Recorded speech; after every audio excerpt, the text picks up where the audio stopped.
वो जो कहते थे बिछड़ेंगे ना हम कभी, वो जो कहते थे बिछड़ेंगे ना हम कभी, बेवफा हो गए देखते देखते। अनुराग गुप्ता, अनुराग गुप्ता, अनुराग गुप्ता, अनुराग गुप्ता, अनुराग गुप्ता, अनुराग गुप्ता और अनुराग गुप्ता।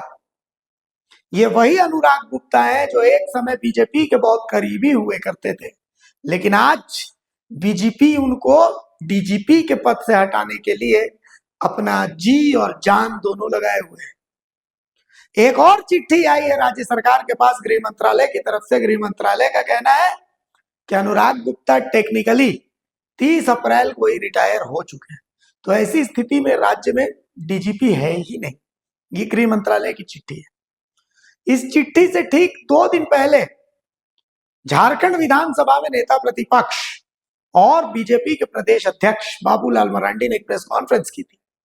इस प्रेस कॉन्फ्रेंस में उन्होंने कहा था कि 30 अप्रैल से ही झारखंड में कोई डीजीपी नहीं है, तो झारखंड तकनीकी रूप से बिना डीजीपी के चल रहा है, तो ऐसी स्थिति में कानून व्यवस्था का जिम्मा कौन संभाल रहा है?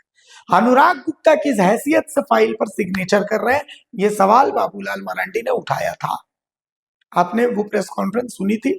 खैर, अब इसके तकनीकी पेच को आपको समझाते हैं। हमने पहले भी दावा किया था जब पिछली बार गृह मंत्रालय की चिट्ठी आई थी कि देखिए मामला बहुत तकनीकी है, अनुराग गुप्ता ही डीजी रहेंगे और राज्य सरकार का फिलहाल कोई मूड नहीं है कि वो डीजीपी चेंज करे। एक नंबर। और मैं आपको तकनीकी तरीके से समझाऊंगा कि कभी बीजेपी के सबसे फेवरेट रहे अनुराग गुप्ता आज बीजेपी के ही दुश्मन क्यों बन बैठे हैं, या बीजेपी उनकी दुश्मन क्यों बन बैठी है, ये भी मैं आपको बताऊंगा। एक तकनीकी चीज को आपको समझना, एक एग्जाम्पल से समझाता हूं। ये लड़ाई जो है, ये लड़ाई फेडरलिज्म की है, यानी जो शक्तियां निहित है राज्य सरकार और केंद्र सरकार के पास, उसके बीच की ये लड़ाई। अब कैसे है पेच, इसको समझिए। हेमंत सोरेन जब मुख्यमंत्री बने 2019 में, तो बात था कि भाई हर कोई यही करता है, जब सरकार चेंज होती है तो एक डीजीपी का कार्यकाल पूरा होने पर सरकार अपने फेवरेट अधिकारी को डीजीपी बनाने की कोशिश करती है। आपने देखा है कि जब भी सरकार चेंज होती है डीसी एसपी का तबादला होता है। क्यों होता है? सरकार अपने पसंद के अधिकारियों को कोशिश करती है कि जिले मिले ताकि सरकार के हिसाब से कामकाज चले। अब इसके 2 पहलू हैं। इसका एक पहलू है, ये पहलू ये है कि सरकार चाहती है कि सेम मेंटालिटी के लोग हों तो चीजें आसानी से चलेंगी, और दूसरा पहलू ये है कि भाई सरकार को चाहिए कि उसके हिसाब का आदमी, उसके हिसाब का आदमी नहीं होगा तो जिले में उनकी सुनेगा नहीं, जिले में उनकी सुनेगा नहीं तो जिले में उनकी चलेगी नहीं। झारखंड जैसे राज्य में जिलों में उनके पसंद के एसपी और डीसी रहना बेहद जरूरी। तो भाई हेमंत सोरेन जब 2019 में मुख्यमंत्री बने तो भाई सवाल ये था कि डीजीपी कौन बनेगा। डीजीपी बनाने की बात आई तो फिर बुलाए गए एमवी राव। एमवी राव को डीजी बनाया गया। एमवी राव को जब डीजी नियुक्त किया गया, क्योंकि उस समय नियम यह था कि डीजी की नियुक्ति यूपीएससी करता था। यूपीएससी को 3 नामों का पैनल राज्य सरकार भेजती थी कि फलाना, ठिकाना और ढिमकाना, ये 3 लोग हैं, इनमें से आपको तय करना है, मेरी अनुशंसा इनके लिए, बाकी आप देख लीजिए। यूपीएससी उसमें से किसी एक को डीजी बना देता था। एमवी राव डीजी बने, लेकिन उनको डीजी हमेशा प्रभारी डीजी, उनको प्रभारी डीजी इसलिए रखा गया क्योंकि जब तक यूपीएससी की तरफ से, राज्य सरकार की तरफ से कोई पैनल नहीं भेजा गया था, तो ऐसी स्थिति में यूपीएससी ने किसी को डीजी नियुक्त नहीं किया। तो ऐसी स्थिति में राज्य सरकार ने काम चलाने के लिए डीजी अपने स्तर से नियुक्त किया प्रमोट करके, और वो डीजी रहे एमवी राव। एमवी राव जब डीजी बने तो उनको चैलेंज मिला सुप्रीम कोर्ट से कि उनकी नियुक्ति गलत है। खैर वो सुप्रीम कोर्ट में चलता रहा। शुरुआत में सरकार के फेवरेट रहे एमवी राव। जैसे जैसे समय आगे बढ़ा, खबर यह आई कि एमवी राव सरकार गिराने में शामिल है। सरकार और डीजी के बीच की दूरियां बढ़ती नजर आई, तो एमवी राव को एक्सटेंशन नहीं मिला, एमवी राव हट गए। फिर डीजी बने नीरज सिन्हा। नीरज सिन्हा एक सॉफ्ट डीजी थे, अच्छे डीजी थे, सरकार के गुडविल वाले डीजी थे, लेकिन एक सॉफ्ट डीजी थे। तो नीरज सिन्हा को भी एक्सटेंशन नहीं मिला। नीरज सिन्हा के बाद अजय कुमार सिंह डीजी बने। अजय कुमार सिंह को डीजी रहते अचानक से स्थितियां कुछ ऐसी बनी, हेमंत सोरेन को यह समझ में आया कि डीजी बनाने और हटाने की पावर खुद रखनी चाहिए राज्य सरकार को, क्योंकि काम उस डीजी को राज्य में करना है। तो ऐसी स्थिति में उसको रखने की, हटाने की, एक्सटेंशन देने की जो शक्तियां हैं वो राज्य सरकार के पास होनी चाहिए।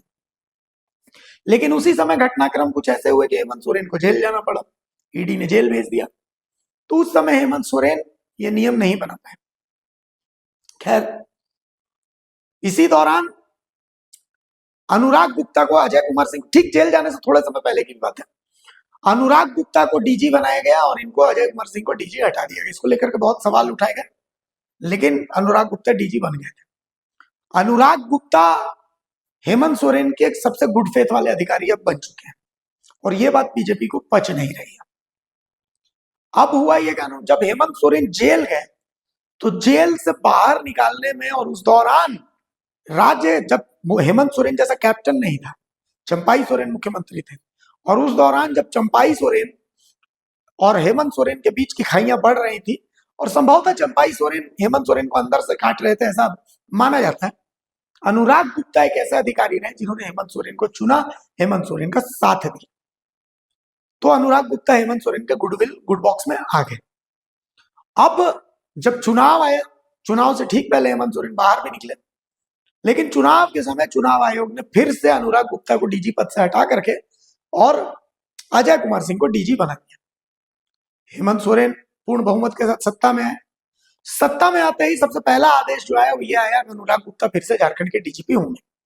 और कैबिनेट की बैठक में राज्य सरकार ने डीजीपी की नियुक्ति के लिए एक नई नियमावली बनाई। इस नियमावली में अब राज्य सरकार के पास अधिकार था कि वो डीजीपी नियुक्त करेगा, डीजीपी हटा सकेगी, एक्सटेंशन भी दे सकेगी।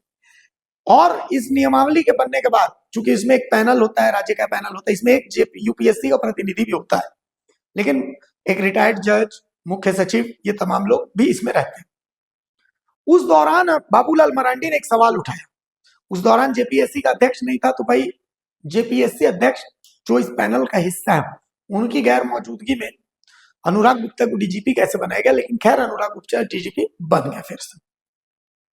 सुप्रीम कोर्ट में बाबूलाल मरांडी ने जिस दिन प्रेस कॉन्फ्रेंस की, उसी समय अनुराग गुप्ता की इस नियुक्ति को चुनौती दिया गया कि हेमंत सोरेन जो नई नियुक्ति नियमावली लेकर के आए, ये नियम अनुकूल नहीं है, राज्य के पास ये अधिकार ही नहीं है। लेकिन उस दौरान अनुराग गुप्ता के एक्सटेंशन से काफी वक्त बाकी था, लगभग 6 महीने का वक्त बाकी था।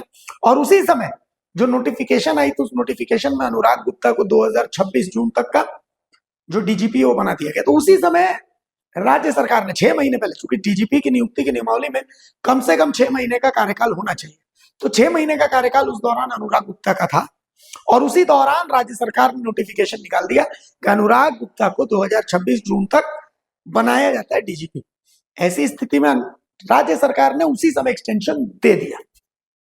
लेकिन अनुराग गुप्ता की जो रिटायरमेंट है वो 30 अप्रैल को हो गई, लेकिन राज्य सरकार ने तो उसी वक्त इनको एक्सटेंशन दे ही दिया है। तो अब जो है विवाद इसी का चल रहा है। विवाद ये चल रहा है कि गृह मंत्रालय कह रहा है कि भाई आपने कैसे एक्सटेंशन दे दिया, एक्सटेंशन देने का तो आपको अधिकार है ही। लेकिन राज्य सरकार बोल रहा है कि हमने एक्सटेंशन का दिया, हमने तो 6 महीने कार्यकाल से पहले का उनको डीजीपी बनाया, तो इनको तो कार्यकाल पूरा करना है। और ये मामला अब चूंकि सुप्रीम कोर्ट के अधीन है, तो अब एक और बात मैं आपको तकनीकी बात बता देता हूं कि मामला अभी चिट्ठी सवाल जवाब तक सीमित रहेगा। इसमें होना जाना कुछ नहीं है।